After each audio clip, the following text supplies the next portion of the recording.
अकोला शहरात Dapki road police station अंतर्गत एक ठिकाणी एक परिवार गणेश विसर्जनाला गेला होता।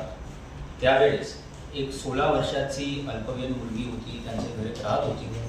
तर त्यावेळेस एक माणूस म्हणजे तोच एरियामध्ये राहतात तो माणूस, तर तिथे त्यांनी एंट्री घेऊन चाकूचे धाकभर बलात्कार केला अशी बातमी अशी माहिती आम्हाला त्यावेळेस प्राप्त झाली होती 8-8:30 वाजता दरम्यान। लगेच पोलिसांनी आमचे दापकी रोडचे जे ठाणेदार आहेत त्यांनी लगेच गंभीरता FIR दाखल केला होता।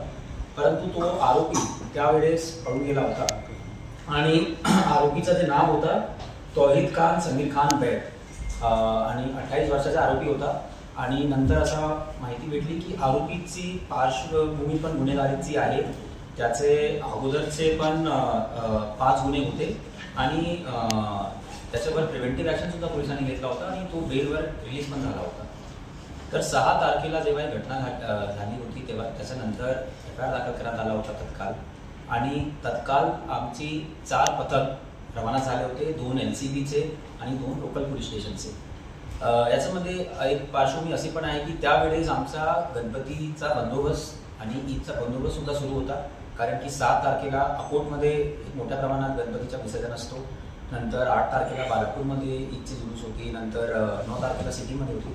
तर आमचा जे रिसोर्सेस होते, काही रिसोर्सेस गणपती आणि ईद बंदोबस्तमध्ये पण आमचे व्यस्त होते, तरी सुद्धा हे गुन्ह्याची दखल घेऊन गंभीरता घेऊन याच्यावर आमचे 4 पथक रवाना झाले होते। हे आमचे पथक कमीत कमी 4 दिवसमध्ये 5000 किलोमीटरचा त्यांनी ट्रॅव्हल केलेला आहे। भुसावळ, खामगाव, सुरत, अहमदाबादवरून फ्लाईटनी दिल्ली, नंतर आग्रा, नंतर ट्रेननी भोपाळ, झांसी, देवास, शिवपुरी, गुना असा ट्रॅव्हल 5000 किलोमीटरचा कमीत कमी 10 जिल्ह्याचा आणि 5 स्टेट्समध्ये Maharashtra, Gujarat, Delhi, NCR, UP, MP असा आमचे पथकचा हे ट्रॅव्हल झालेला आहे। टोटल आमचे 10 अधिकारी, 40 कर्मचारी हे केसवर आमचा लक्ष होता, कारण की एक संवेदनशील केस होता, गंभीर केस होता आणि घटना खूप अतिशय दुर्दैवी होती। तर हे लक्षात घेऊन प्रत्येक जिल्ह्यामध्ये मी स्वतः तिथे SP सोबत माझी बोलणी झालेली होती। प्रत्येक जिल्ह्यामध्ये वेळोवेळी नाकाबंदी पण प्रत्येक SPनी लावली होती।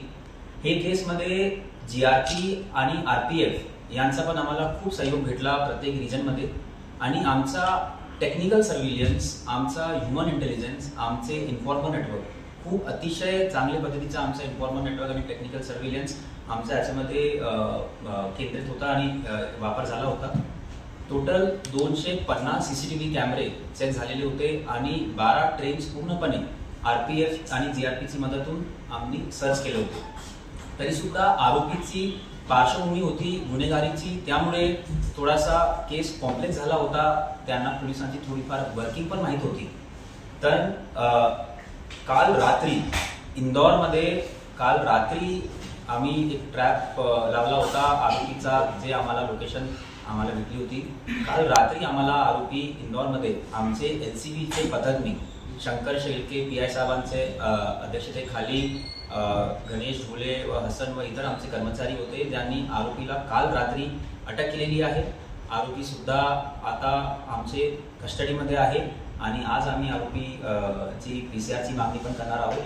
तर मला फक्त याच्यामध्ये एक दुर्दैवी घटना आहे, परंतु आनंद याचा होत आहे की खूप अतिशय मेहनतून आणि परिश्रमच्या नंतर हे आम्हाला आरोपी आमचे कस्टडीमध्ये आलेला आहे आणि खूप परिश्रम आणि ट्रॅव्हल कमीत कमी 100 आवर्सचा ट्रॅव्हल आमचे पथकने केलेला आहे।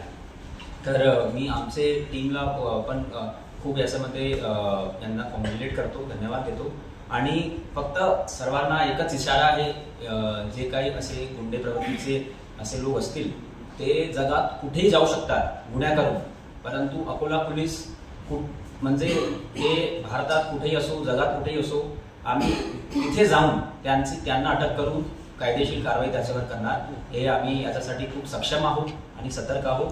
तर आपल्याला फक्त एक माहिती देण्यासाठी आज एक प्रेस कॉन्फरन्स आम्ही आयोजित केलेली आहे।